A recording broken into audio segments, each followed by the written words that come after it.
Hey, Geek Pantsers, it's Chris Mercier again, and I'm gonna finally do the thing that I said I was gonna do for so many moons, and I'm going to give you my review of the Nightwing trade paperback, Leaping into the Light, which collects issues 78 to 83.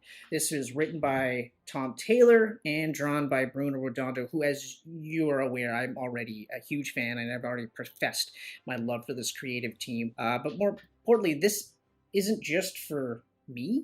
This is for anyone who's loved Nightwing before the Rick Grayson era, and for anyone who wants to get into Nightwing. It's literally like the best place to start. For the people that loved him before the Rick era, you could read the other comic books, and for the people that haven't, that they want to start now, you could read the other comic books. I honestly feel like this is one of the best places to start because, like, literally within the first 4 pages, Tom Taylor lets us know that for him, Dick Grayson is just a guy who wants to help. Doesn't matter that he wears a mask or a costume or a suit and a tie, he just wants to help out, and that's it. But the other really cool part that they did was they also established that Alfred is just as much a third father figure for Dick Grayson, and other writing teams have touched upon that, and they've said some things and stuff, but I don't feel they've done it as much like this, with the exception of Alfred's return, which really helped set Nightwing on the path of being a monthly book. But man, like oh, I mean, the writing is just so beautiful and touching and heartfelt. That like it immediately resonated, and I mean, obviously it's a course correction from the Rick era, which I mean, I didn't like it. It wasn't for me, and I had a feeling that if Dan Didio was still in power, then Dick Grayson would not have been the Dick Grayson that we have right now. It would have been vastly different. But regardless, those things happen. It's informed this character, and then more importantly, it's informed this run, and we can move past it. They reestablished Bloodhaven. They reestablished Blockbuster. They introduce a new villain that's like looking to be like his arch nemesis for at least the next couple of years, or for however long Tom Taylor is on the book for. We introduce Maria Zuko, which is Dick's half sister. What? We establish Dick and Babs as an actual couple. What? Oh no, what about Starfire? We also reestablished Dick's place in the DCU, and it's interesting because I didn't think that this was going to be a book that was going to have, well, obviously Barbara Gordon and Batgirl in almost every issue, but I also didn't think we were going to see, Tim Drake's version of Robin. We were going to see Batman. We were going to see Superman. I had a feeling we'd see bits of these characters, but not to the extent that we're seeing them. And then also we got the creation and the introduction of one of the greatest characters of all time, Haley / Bitewing, the three-legged dog that Dick saves in the first couple of pages of issue 78. I mean, yes, it's a course correction, but I feel like it's a necessary course correction. And I also feel like it doesn't negate any of the stuff that's happened. It's almost like all of his continuity is part of this. It isn't just the New 52 stuff or the Rebirth stuff. We're talking like they reference stuff prior in the old DC universe, and Crisis on Infinite Earths and everything. So it's all in one, and I like this kind of idea of where writers are picking and choosing what do they want to have for canon, but also treating it as if it's all there. It's just whether or not you want to reference it, which is incredible. And the last thing I'll say about the actual writing itself is Alfred's letter.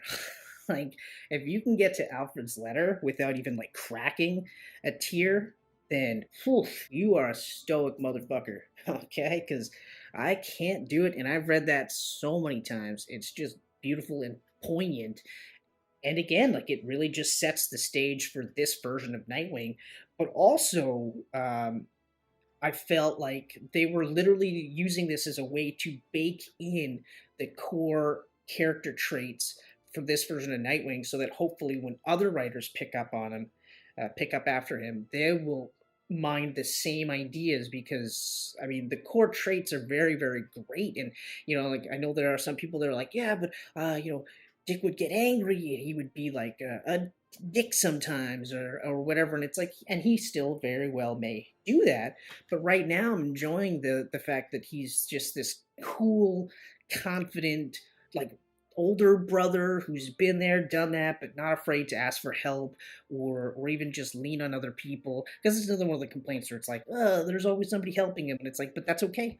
Because we always need help, every one of us, and we need to realize that it's okay to ask for help. In fact, it's better that you ask for help than in having someone force it on you. However, soapbox aside, we can't talk about this book unless we talk about Bruno Redondo's art and the inking staff, and of course the colorists.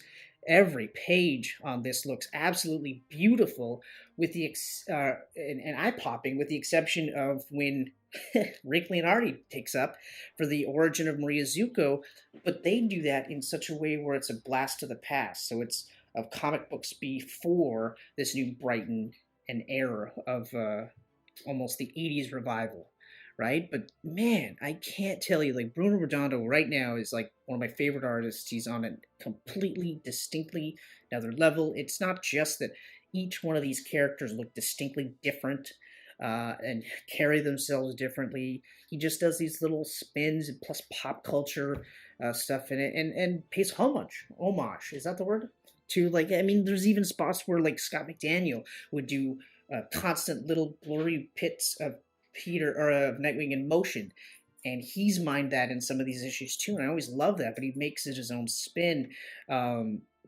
God damn, I absolutely love this version of this character, and this was a great way to start this like 2-year run on this book, which, for better or for worse, there are some high points and low points, and we'll always get to that.